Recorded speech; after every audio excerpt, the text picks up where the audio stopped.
And now we're going to move on to our final session. And I know what I want for my birthday. After you have a look at Jamie and Aris's session. Aris is a little bit late, but Jamie's here and his part's first anyway. So Jamie's from Visibility Scotland, and yes, I'm excited for Jamie to share some of his tips on accessible technology. Over to you, Jamie. Thanks very much, Anne-Marie. Well, I hope Aris shows up. I don't have to carry on at the end of me talking and talking about his stuff.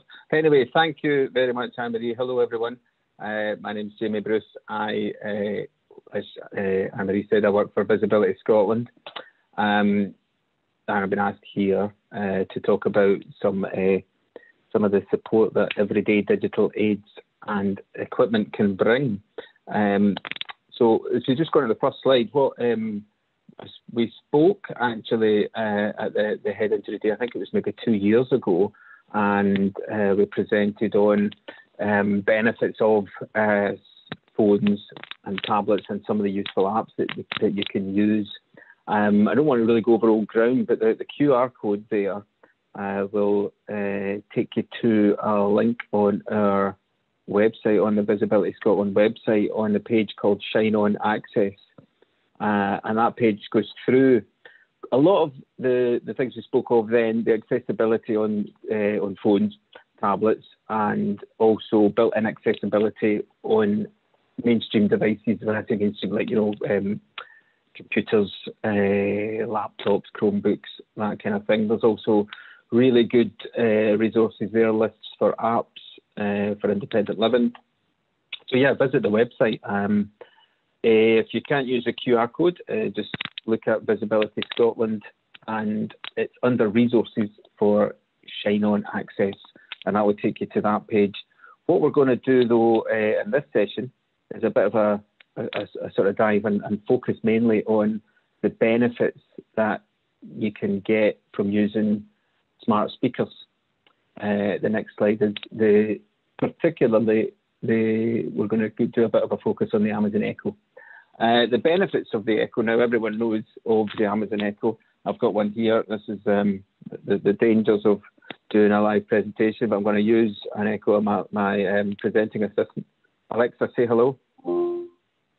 Hi there. There you go. That's good. Hopefully, she's going to behave. They're popular. Most of us know about them, if not have one, maybe 2, 3 in the house anyway. They're incredibly affordable. The Echo Dot that I've got here, £30 would buy an Echo Dot, and the connection that you get and all the benefits that you can use from it are really quite phenomenal and ever expanding. Very useful in terms of the things that you can add on, various skills, apart from just the inbuilt stuff. And they are also, there's lots of different versions available. The Echo Dot being the cheapest at £30, but you can go on and you can get if you like the audio to be better, you can get it linked into different speakers. You've also got the Echo Show, which comes in different sizes. I'm mentioning the Echo Show because we're going to, the next slide is a video going through the Echo Show, but you can enable lots of different devices as well. The reason I'm going to bring up the Echo Show is just to give a very quick video demonstration of the skill which is only available on the show called Show and Tell. This was available in America and the US, I think, for about 2 years before it became available in the UK just the end of last year. You could have bought one and had Show and Tell available for Christmas. So this video is my colleague Leanne in the Visibility Resource Centre, just giving a very quick demonstration of how Show and Tell works using the Echo Show. If we play it, I'll play it. Alexa, what am I holding? Let's see.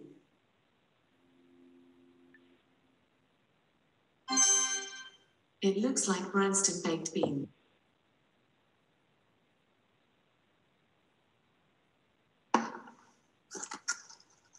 Alexa, what am I holding? Let's see. It looks like Tetley tea bags. So there you go. A little bit of practice. I mean, Leanne reported it took her a little while, not too long, in getting the position. But in doing so, the echo also said, you know, hold it up a bit, hold it to the right a wee bit, and then it's, you know, a really good tool that can read things and show you things and recognise products. Until now, I never knew that you got Branston baked beans. There we go. Okay, so moving on to the next slide now. The general Echo, not the Echo Show, but just your smart speakers. Plenty of the sort of the inbuilt benefits are you know, the list goes on. Most of us who have an Echo would use it just, you know, checking the time, asking it what the weather is, and listening to music or the radio. Also, audiobooks. I will try and I'll link you up to the app Audible, which is an excellent app, kind of like Netflix for books. Listening to lots of audiobooks. They're all very up to date, and it's more like listening to a sort of radio play than an actual someone just reading a book. You've also can link it onto your calendar and remember your appointments, and it will keep a note of that thing, like on your you know, on your diary. It's a really good tool. Because obviously it's connected to the internet, so you can ask it anything. You can, you know, Alexa, who wrote Moby Dick? Moby Dick All. The Whale was written by Herman Melville and published in 1851. Well, that's a wee bit more than I asked, but basically just any question at all. Normally I would ask it how far away the moon is in a presentation, but I just decided to change to Moby Dick.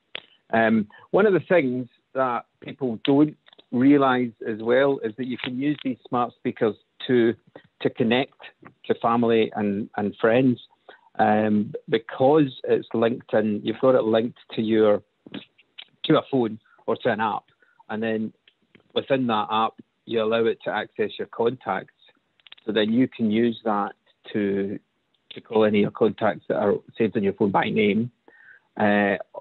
Also, you can just dial a number, so you could you know, you would say, I'm not going to say it, but you could say to the Echo, dial 0141 332 4632, and it would just call the Disability Scotland helpline. So it's a really, you know, you've got basically a hands-free, completely audio-enabled phone there. You can, this is going back to saying that it's very versatile and it can be linked to lots and lots of other devices.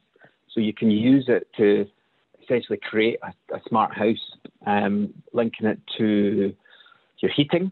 In my house, I've got the Hive system set up to my thermostat, so it's a smart thermostat. I can then get the Echo just through. If you're a bit cold, you can get it just to turn the heating up or down, set timers on the heating. You can also turn your lights on and off, either when you want them on and off by just saying, you know, turn on the living room. So that would be like a smart bulb, that you could just get the bulb, stick it into the plug, you connect it to the Echo. I've got in my daughter's playroom, I've got a smart bulb in there, and I can just get the Echo to turn the light either purple or gold, or we can make it dark blue and pretend that we're under the sea. You can also have any number of smart plugs and name each plug, and then get the Echo to turn on any device in your house. The smart plugs and the smart bulbs they're inexpensive as well. The price is certainly coming down. You're looking at maybe, I don't know, £15 would get you a pack of two. I think I got the last pack of smart plugs. I've got 2 smart plugs, and I got them for about $12.99 on Amazon. One of them's a lamp in the living room. The other one I use once a year for Christmas, and I get the Echo just to turn on Christmas. I've put TV here, because more and more of your smart televisions are becoming Alexa enabled, and you can then, sort of actually control your television using your smart speaker. You can actually just use it to find out what is on the telly as well. Alexa, what's on the television? Here is what is on TV now. Straight to the country started 42 minutes ago. Oh, we've missed it. Alexa, stop. Started 30. There's no point. We've missed Escape to the Country. See you next time. Right, so the next slide is going on some of the really useful things you can use the Echo for are the skills that can be incorporated into the kitchen.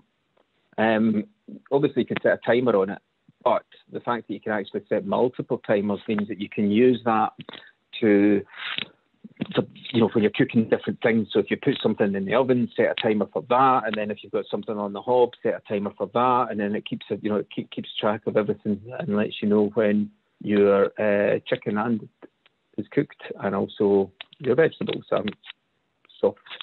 The shopping lists is really useful too, because basically you can just add anything to the shopping list and it just keeps that list going, and then the list is sent to your app, so that would appear on your phone. You can then share that list. So because it's on your phone, you could send that list as a text message to anybody. So if you've got somebody that's actually, if you're supporting someone, they're creating a shopping list, and then they can email that list or message that list to you, and then you've got it. You can go and do the shopping. We were having a meeting. I was doing a presentation just last week, and the guy was going, "Yeah, I use it as a shopping list." But then what he does is he got the Echo to read the shopping list back to him. He wrote it down, and then he phoned his son, and then he read the son out. But he didn't realise that he actually had it already on his phone. So now he just sends it to his son as a text message. So again, the kitchen with the smart plugs, you can control any device. So we're looking, you can have coffee machines or teas maids or whatever there. It comes because again it's in the internet. You can just get it to bring up any recipe. So you could, if you had any, if you're looking in the cupboard and thinking, well, I've got all this stuff, but I don't know what to do with it. You could say to the Echo, give me a recipe with pork and beans and rice, and then it would just come up with any number of recipes, and it would just go through them. It would also, when it would invite you to start the recipe, and when you start that recipe, it just gives you a sort of step-by-step guide to prepare it. You can pause that at any time. I won't ask it that. I might come up with all sorts of things. The next sort of feature on the slide here, I've written down there, what is in the fridge, leads us on to a couple of skills which we're going to sort of dive into quite a little bit deeper, which are kind of a little bit, well, they're much more relevant to the day that we've been having today. This next slide is talking about these skills, which are, there's a few of these, but the ones that I'm focusing on just now is My Fridge or Fridge Buddy. Now, up until now, we've been talking about the things that the Echo has built into it. These are skills that you can add on. You can add these skills on either just by going into the app and settings and adding a skill on, or just literally say to the Echo, enable My Fridge or enable Fridge Buddy. And in doing so, you get this skill where it can remember things which are in your fridge as you put them in. So you'd be thinking, someone, if you've got your shopping and you've got your shopping home and you're loading up the fridge, so you tell your smart speaker what you're putting in the fridge and the expiry date that you're going into, and then obviously you've got to keep it up to date as well. So when you're taking things out of the fridge, or if you're opening up something, then you tell it. So if you've got My Fridge enabled, you would tell the Echo, just as you do it, which this next video is going to say, I'm opening the milk, or I'm opening up the cheese, or I've done this. So here's the next slide as we go in. Welcome to my kitchen. So, there you go. Tell My Fridge I've opened the milk.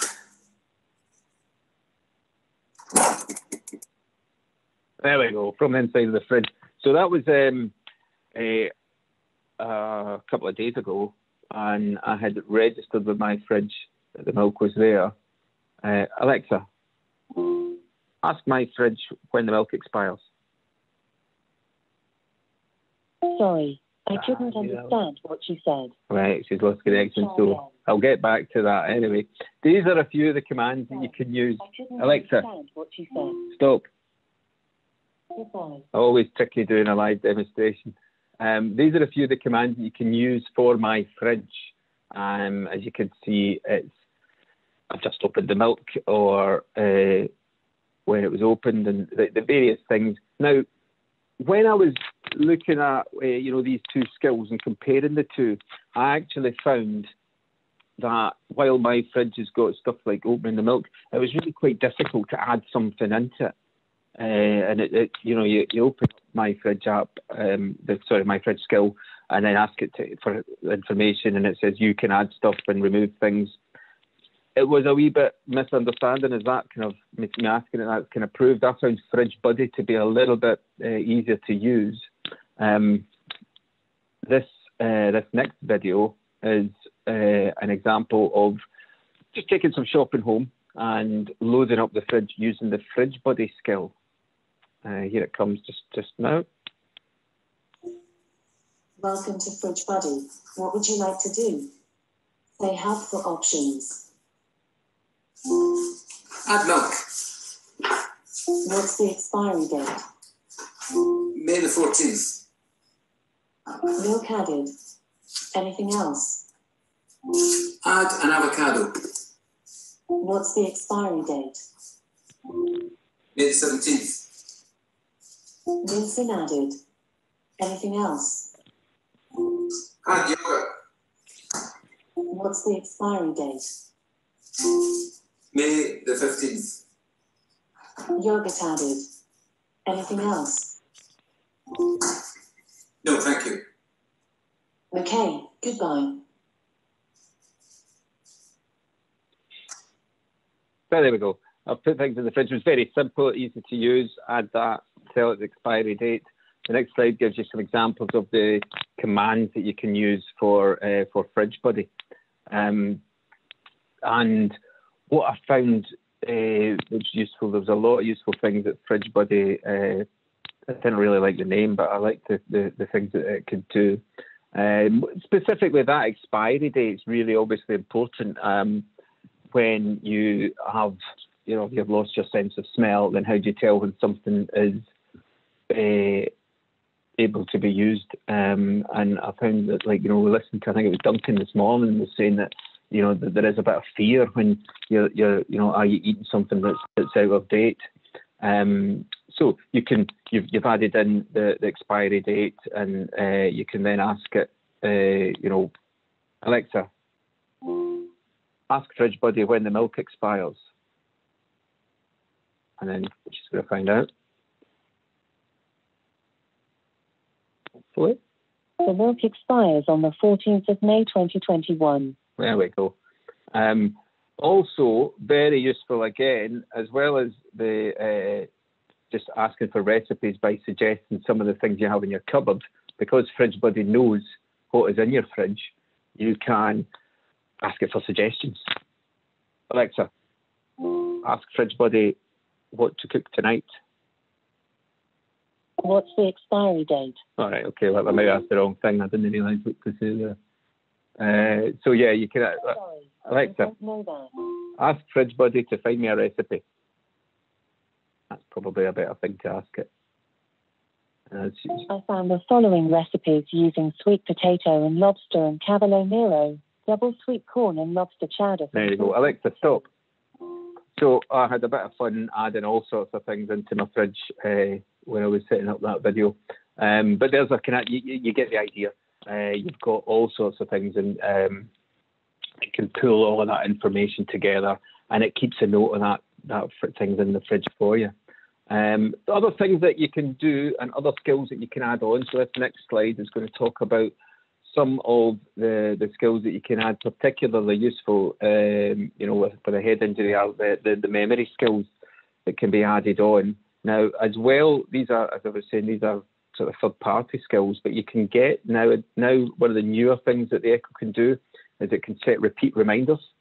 So you can get it to, so you could tell the Echo to, remind me every day at 10 o'clock to take my medication. And it would do that if you just got one medication. The skill to be added on there, pill minder, well, if you've got multiple pills to be taken, then you can keep a list of them and it will remind you when you should be taking them there.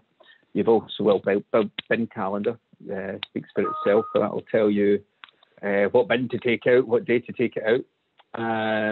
You've got countdown days until a special event, whether that's a birthday you've got to remember or an anniversary, or days until you're presenting at the head injury day. Reminding birthdays, that again linked into your calendar, and you can have that birthday reminder. So getting reminded that it's somebody's birthday the week before, that's always important. And find stuff. So you could, this is a skill where obviously you're going to let the Echo know where you put something, not mind reader, but you need to tell it where you've sat things down, like your keys or your wallet. And then you would say to the Echo, where did I leave my find stuff, where I left this? And it would tell you you've left your keys on the mantelpiece or wherever. Next slide. There you go. Next one is setting routines. Now, this is a kind of, again, one of the things that people don't often realise, that you can get these smart speakers basically to start your day and to do more than one thing. So you could set a routine. Again, you can do this on the app, or you can do it just audibly telling it. When I say good morning, tell me the time, read me the news, tell me what the weather's like, tell me what my commute is into work. So that routine can be, as extensive or as short as you want it to be. It can store up to 99 of these routines, which is, it's more than anyone would really need. Also, the routines don't have to be set off by your voice. So you don't have to say, the wake word and then good morning to start the routine.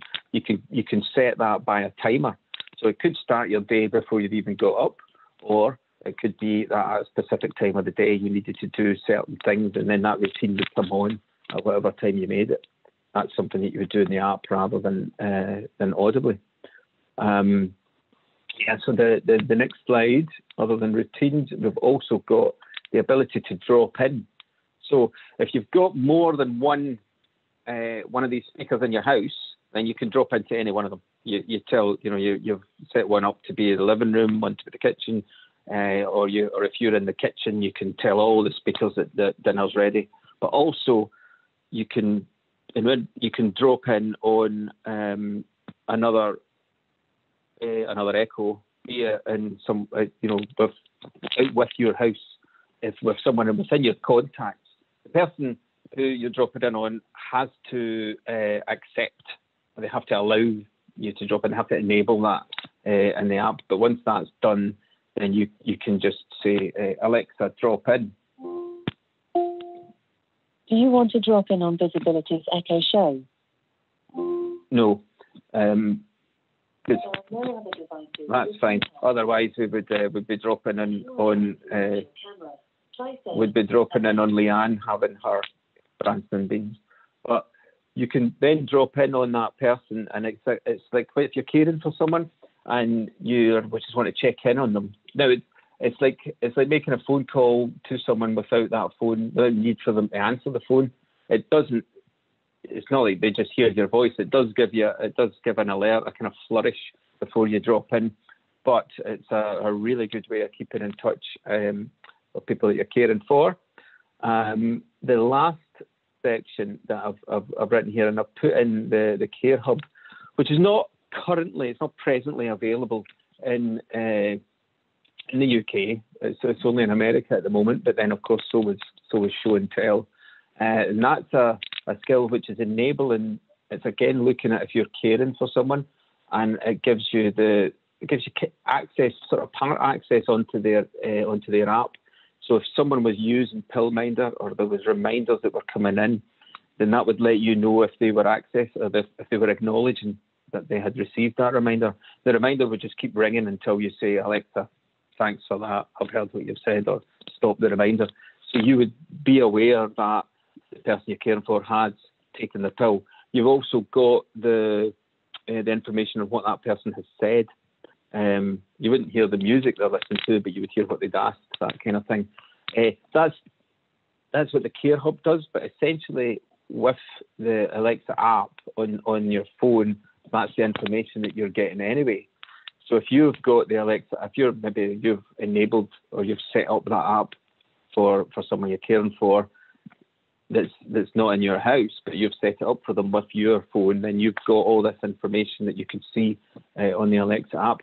So yeah, the Care Hub is more for the future and leads on nicely to the future and what Aris is going to talk about with the work that he's been doing. Hopefully Aris is now logged in. Yeah, I'm here. Yeah, brilliant. Hello, and thank you, Jamie, and hello, everyone. Can you hear me okay? Yes, Aris. Yeah, okay, thank you very much.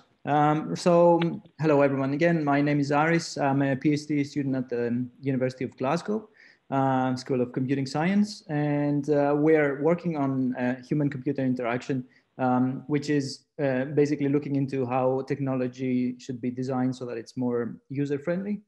And for my research, I'm looking into these technologies. We call them voice assistants, but you know, the technologies like the Alexa that Jamie talked about.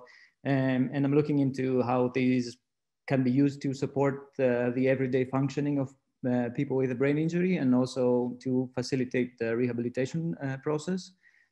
Trying to find out how speech-based applications for these tools should be designed so that they can be used more efficiently by people with cognitive difficulties.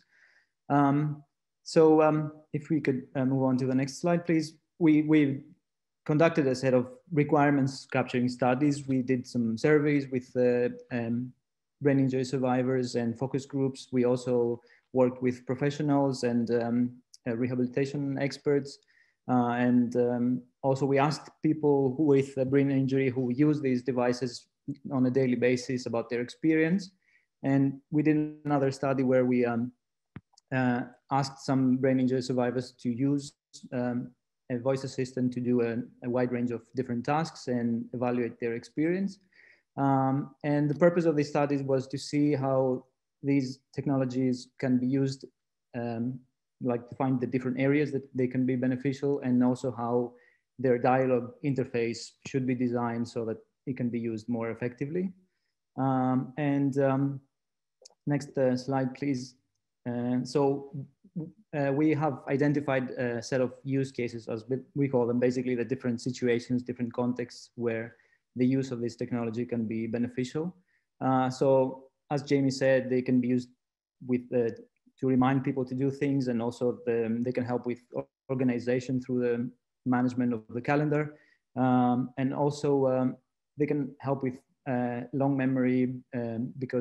memory because people can use them to take notes about what things they've done during the day, and then come back to that. And then next slide, please. So other ways that they can be used through prompting is to, like in a rehabilitation context, to notify or remind people to apply some strategies, rehabilitation strategies.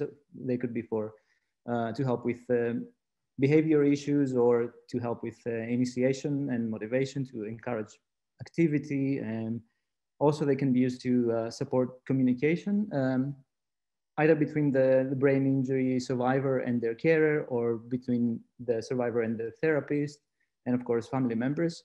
And also they can be used to develop speech therapy applications in cases of aphasia, for example. And moving on to the next slide. Also they can be used to develop speech-based cognitive training exercises for rehabilitation again, and to provide remote support from carers or family members through prompts and reminders. Also to kind of assess the person's activity and task completion, so that that can also help with the rehabilitation and therapy sessions. And the next slide. So finally, they can facilitate the use of other tools and strategies that people might be using already. For example, they provide an alternative method to access applications on phones and so on through speech, so they can be more accessible for some people.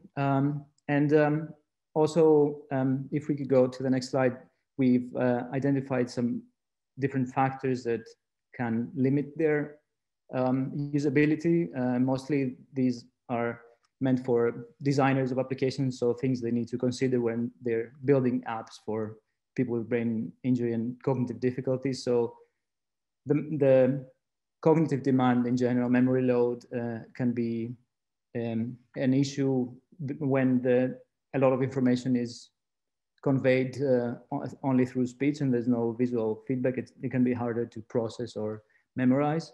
There can be the lack of portability in the case of smart speakers can limit the prompting efficiency, because people might miss a prompt when they're not close to the device, for instance.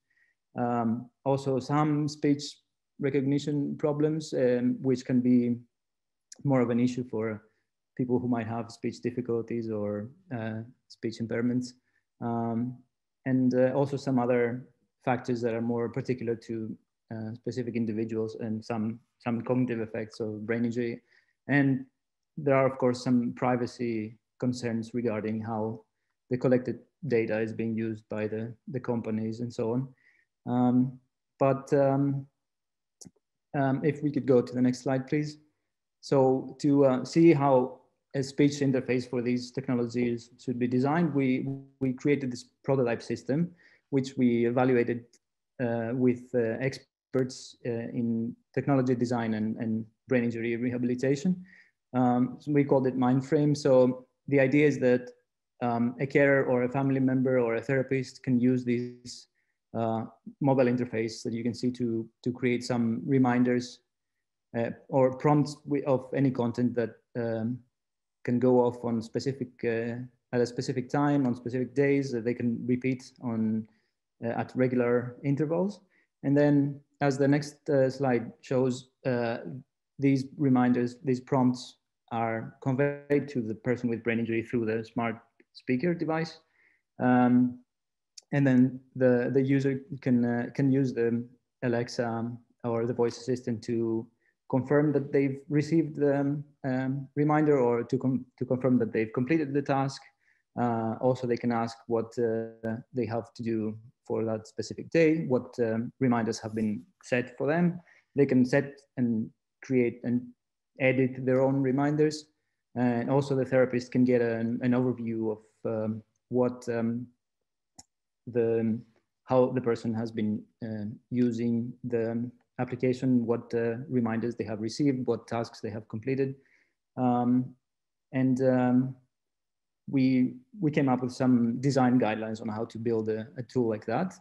So if you want to know more about this and the other work we've been doing, feel free to get in touch. And thanks very much for your time.